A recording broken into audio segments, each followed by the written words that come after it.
ਮਿਤੀ 6 ਅਗਸਤ ਨੂੰ ਦਾਸ ਨੂੰ ਸ਼੍ਰੀ ਅਕਾਲ ਤਖਤ ਸਾਹਿਬ ਤੋਂ ਫਰਮਾਨ ਹੋਇਆ ਸੀ। ਤਨਖਾਹ ਕਹਿ ਲਓ, ਸਜ਼ਾ ਕਹਿ ਲਓ, ਮੇਰੇ ਲਈ ਉਹ ਰੱਬੀ ਫਰਮਾਨ ਸੀ, ਮੇਰੇ ਲਈ ਉਹ ਇਲਾਹੀ ਫਰਮਾਨ ਸੀ, ਮੇਰੇ ਲਈ ਉਹ ਮੇਰੇ ਪਿਤਾ ਦਾ ਹੁਕਮ ਸੀ। ਗੁਰੂ ਸਾਹਿਬ ਨੇ ਆਪ ਸੀਸ ਦੇ ਉੱਤੇ ਹੱਥ ਰੱਖ ਕੇ ਨਿਮਾਣੇ ਤੋਂ ਉਹ ਸਾਰੀ ਸੇਵਾ ਮੁਕੰਮਲ ਕਰਾਈ ਹੈ। ਮੈਂ ਹਰ ਸੰਭਵ ਕੋਸ਼ਿਸ਼ ਕੀਤੀ ਕਿ ਉਸ ਫਰਮਾਨ ਨੂੰ ਮੈਂ ਇਨ ਬਿਨ ਪੂਰਾ ਕਰ ਸਕਾਂ ਤੇ ਗੁਰੂ ਸਾਹਿਬ ਨੇ ਅਪਾਰ ਬਖਸ਼ਿਸ਼ ਕਰਕੇ ਸਾਰੀ ਸੇਵਾ ਮੁਕੰਮਲ ਕਰਾਈ ਹੈ। ਮਹਾਨ ਸ਼੍ਰੀ ਅਕਾਲ ਤਖਤ ਸਾਹਿਬ ਤੇ ਨਤਮਸਤਕ ਹੋ ਕੇ ਅਰਦਾਸ ਬੇਨਤੀ ਕਰਾਈ, ਕੜਾਹ ਪ੍ਰਸ਼ਾਦ ਦੀ ਦੇਗ ਦੀ ਅਰਦਾਸ ਕਰਾਈ ਹੈ ਤੇ ਨਾਲ ਫਿਰ ਗੁਰੂ ਸਾਹਿਬ ਦੇ ਚਰਨਾਂ 'ਚ ਦੋਵੇਂ ਹੱਥ ਜੋੜ ਕੇ ਖਿਮਾ ਮੰਗੀ ਹੈ ਤੇ ਗੁਰੂ ਸਾਹਿਬ ਦੇ ਚਰਨਾਂ 'ਚ ਅਰਦਾਸ ਕੀਤੀ ਹੈ ਕਿ ਗੁਰੂ ਸਾਹਿਬ ਸਿਰ ਤੇ ਹੱਥ ਰੱਖੋ। ਤੇ ਮੈਂ ਆਪ ਸਭ ਦੇ ਰਾਹੀਂ ਵੀ ਪੰਜੋ ਸਿੱਖ ਸਾਹਿਬਾਨਾਂ ਇੱਕ ਵਾਰੀ ਫਿਰ ਸਾਰੇ ਪੰਥ ਤੋਂ ਫਿਰ ਇੱਕ ਵਾਰੀ ਮਾਫੀ ਮੰਗਦਾ। ਗੁਰੂ ਸਾਹਿਬ ਬਖਸ਼ਣ ਹਾਰ ਨੇ, ਬਖਸ਼ਿੰਦ ਨੇ, ਗੁਰੂ ਸਾਹਿਬ ਦਾ ਤਖਤ ਬਖਸ਼ਿੰਦ ਹੈ, ਗੁਰੂ ਸਾਹਿਬ ਦਾ ਪੰਥ ਬਖਸ਼ਿੰਦ। ਆਪ ਸਭ ਮੇਰੇ ਤੋਂ ਜੋ ਵੀ ਭੁੱਲਣਾ ਹੋਈਆਂ ਉਸ ਦੇ ਲਈ ਮੈਨੂੰ ਬਖਸ਼ੂਗੇ ਤੇ ਇਹ ਵੀ ਆਪ ਸਭ ਦੇ ਚਰਨਾਂ 'ਚ ਵੀ ਅਰਦਾਸ ਹੈ ਕਿ ਅਸੀਂ ਅਰਦਾਸ ਕਰੋ ਗੁਰੂ ਸਾਹਿਬ ਕਿ ਗੁਰੂ ਸਾਹਿਬ ਸਮਤ ਬਖਸ਼ਣ ਤਾਂ ਕਿ ਦੇਸ਼ ਕੌਮ ਪੰਜਾਬ ਦੀ ਸੇਵਾ ਕਰ ਸਕੀਏ। ਗੁਰੂ ਸਾਹਿਬ ਦੇ ਵੱਲੋਂ ਬਖਸ਼ੇ ਜੋ ਤਾਕਤਾਂ ਉਹ ਨਹੀਂ ਬਖਸ਼ੀਆਂ, ਜੋ ਅਹੁਦੇ ਉਹ ਨਹੀਂ ਬਖਸ਼ੇ, ਉਹਦੇ ਵਿੱਚੋਂ 20 ਲੱਖ ਰੁਪਏ ਮੈਂ ਆਪਣੇ ਇਖਤਿਆਰੀ ਫੰਡ 'ਚੋਂ ਉਹਨਾਂ ਰਸਤਿਆਂ ਦੀ ਜੋ ਉਹਦੇ ਵਿੱਚ ਹੋਰ ਕਰ ਸਕੇ ਤੇ ਮੈਂ ਨਿੱਜੀ ਤੌਰ 'ਤੇ ਆਪਣੇ ਦਸਵੰਧ ਕੱਢ ਦਿਓ 1 ਮਹੀਨੇ ਦੀ ਤਨਖਾਹ ਤੇ ਇਸ ਤੋਂ ਇਲਾਵਾ ਮੈਂ ਹੋਰ ਵੀ ਬਤੌਰ ਮੰਤਰੀ ਵੀ ਤੇ ਬਤੌਰ ਸੇਵਾਦਾਰ ਵੀ ਜੋ ਮੇਰੇ ਤੋਂ ਸੰਭਵ ਹੋਇਆ, ਚਾਹੇ ਮੈਨੂੰ ਆਪ ਆ ਕੇ ਇੱਥੇ ਝਾੜੂ ਲਾਉਣਾ ਪਵੇ, ਮੈਂ ਬਤੌਰ ਮੰਤਰੀ ਵੀ ਤੇ ਬਤੌਰ ਸੇਵਾਦਾਰ ਹਰ ਵੇਲੇ ਹਾਜ਼ਰ ਹਾਂ। ਮੈਂ ਆਪਣੇ ਜੀਵਨ ਦੇ ਵਿੱਚ ਵੀ ਜੋ ਕੁਝ ਵੀ ਹਾਂ, ਸਿਆਸੀ ਤੌਰ 'ਤੇ ਜਾਂ ਵੈਸੇ ਦੁਨਿਆਵੀ ਤੌਰ 'ਤੇ, ਉਹ ਸਭ ਅਤੇ ਸਭ ਮੇਰੇ ਗੁਰੂ ਦੀ ਰਹਿਮਤ ਸਦਕਾ, ਮੇਰੇ ਗੁਰੂ ਦੀ ਬਖਸ਼ਿਸ਼ ਸਦਕਾ, 6ਵੇਂ ਪਾਤਸ਼ਾਹ ਧੰਨ ਧੰਨ ਗੁਰੂ ਹਰਗੋਬਿੰਦ ਸਾਹਿਬ ਜੀ ਦੀ ਪਿਤਾ ਜੀ ਦੀ ਸਦਕਾ।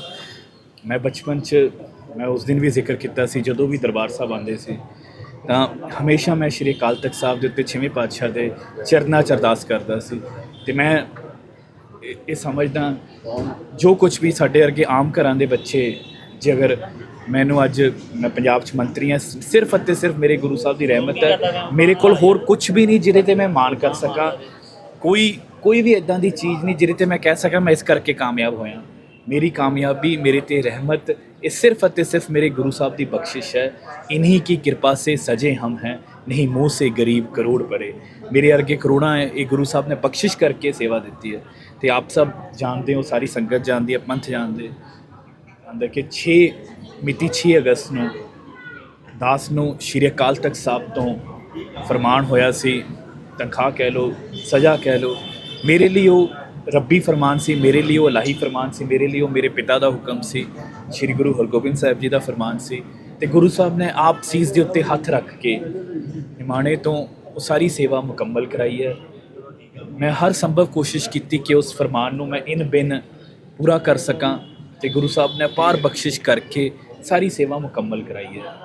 ਅੱਜ ਸੇਵਾ ਮੁਕੰਮਲ ਉਪਰੰਤ ਹੋਣ ਤੋਂ ਬਾਅਦ ਮਹਾਨ ਸ਼੍ਰੀ ਅਕਾਲ ਤਖਤ ਸਾਹਿਬ ਤੇ ਨਤਮਸਤਕ ਹੋ ਕੇ ਅਰਦਾਸ ਬੇਨਤੀ ਕਰਾਈ, ਕੜਾਹ ਪ੍ਰਸ਼ਾਦ ਦੀ ਦੇਗ ਦੀ ਅਰਦਾਸ ਕਰਾਈ ਹੈ ਤੇ ਨਾਲ ਫਿਰ ਗੁਰੂ ਸਾਹਿਬ ਦੇ ਚਰਨਾਂ 'ਚ ਦੋਵੇਂ ਹੱਥ ਜੋੜ ਕੇ ਖਿਮਾ ਮੰਗੀ ਹੈ ਤੇ ਗੁਰੂ ਸਾਹਿਬ ਦੇ ਚਰਨਾਂ 'ਚ ਅਰਦਾਸ ਕੀਤੀ ਹੈ ਕਿ ਗੁਰੂ ਸਾਹਿਬ ਸਿਰ ਤੇ ਹੱਥ ਰੱਖੋ, ਪੰਥ, ਕੌਮ, ਦੇਸ਼, ਪੰਜਾਬ, ਮਾਨਵਤਾ ਦੀ ਸੇਵਾ ਕਰਨ ਦਾ ਬਲ ਬਖਸ਼ੋ।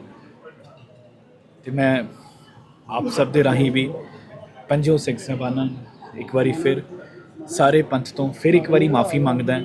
ਗੁਰੂ ਸਾਹਿਬ ਬਖਸ਼ਣ ਹਾਰ ਨੇ, ਬਖਸ਼ਿੰਦ ਨੇ, ਗੁਰੂ ਸਾਹਿਬ ਦਾ ਤਖਤ ਬਖਸ਼ਿੰਦ ਹੈ, ਗੁਰੂ ਸਾਹਿਬ ਦਾ ਪੰਥ ਬਖਸ਼ਿੰਦ। ਆਪ ਸਭ ਮੇਰੇ ਤੋਂ ਜੋ ਵੀ ਭੁੱਲਣਾ ਹੋਈਆਂ ਉਸ ਦੇ ਲਈ ਮੈਨੂੰ ਬਖਸ਼ੂਗੇ ਤੇ ਇਹ ਵੀ ਆਪ ਸਭ ਦੇ ਚਰਨਾਂ 'ਚ ਵੀ ਅਰਦਾਸ ਹੈ ਕਿ ਅਸੀਂ ਅਰਦਾਸ ਕਰੋ ਗੁਰੂ ਸਾਹਿਬ ਕਿ ਗੁਰੂ ਸਾਹਿਬ ਸਮਤ ਬਖਸ਼ਣ ਤਾਂ ਕਿ ਦੇਸ਼ ਕੌਮ ਪੰਜਾਬ ਦੀ ਸੇਵਾ ਕਰ ਸਕੀਏ।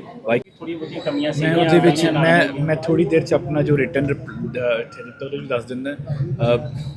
ਗੁਰੂ ਸਾਹਿਬ ਦੇ ਵੱਲੋਂ ਬਖਸ਼ੇ ਜੋ ਤਾਕਤਾਂ ਉਹ ਨਹੀਂ ਬਖਸ਼ੀਆਂ, ਜੋ ਅਹੁਦੇ ਉਹ ਨਹੀਂ ਬਖਸ਼ੇ, ਉਹਦੇ ਵਿੱਚੋਂ 20 ਲੱਖ ਰੁਪਏ ਮੈਂ ਆਪਣੇ ਇਖਤਿਆਰੀ ਫੰਡ 'ਚੋਂ ਉਹਨਾਂ ਰਸਤਿਆਂ ਦੀ ਜੋ ਉਹਦੇ ਵਿੱਚ ਹੋਰ ਕਰ ਸਕੇ ਤੇ ਮੈਂ ਨਿੱਜੀ ਤੌਰ 'ਤੇ ਆਪਣੇ ਦਸਵੰਧ ਕੱਢ ਦਿਓ 1 ਮਹੀਨੇ ਦੀ ਤਨਖਾਹ।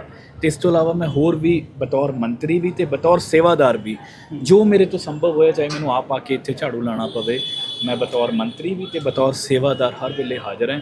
ਇਹ ਵੈਸੇ ਵੀ ਇਹ ਸਾਡੇ ਧਰਮ ਦੀ ਸੇਵਾ ਜਿਹੜੀ ਹੈ, ਸਾਡੇ ਧਰਮ ਦੀ ਨੀਂਹ ਹੈ, ਤੇ ਇਹਦੇ ਨਾਲ ਕੋਈ ਜਿਹੜਾ ਮੈਂ ਆਪਣੇ ਆਪ ਨੂੰ ਸੁਭਾਗ ਸਮਝਦਾ ਕਿ ਮੈਨੂੰ ਇਹ ਸੇਵਾ ਹੀ ਮੰਤਰੀ ਸਾਹਿਬ ਲੈਂਡ ਪੂਲਿੰਗ ਮੇਰੀ ਇੱਕ ਬੇਨਤੀ ਆਪ ਸਭ ਨੂੰ ਜੀ, ਆਪ ਸਭ ਨੇ ਉਸ ਦਿਨ ਵੀ ਬਹੁਤ ਸਾਥ ਦਿੱਤਾ, ਅੱਜ ਵੀ। ਇਹ ਮੇਰੇ ਲਈ ਇਹ ਬੜਾ ਇੱਕ ਧਾਰਮਿਕ ਭਾਵਨਾਵਾਂ ਤੇ ਮੇਰੀ ਨਿੱਜੀ ਆਸਥਾ ਨਾਲ ਜੁੜਿਆ ਵਿਸ਼ੇ ਹੈ।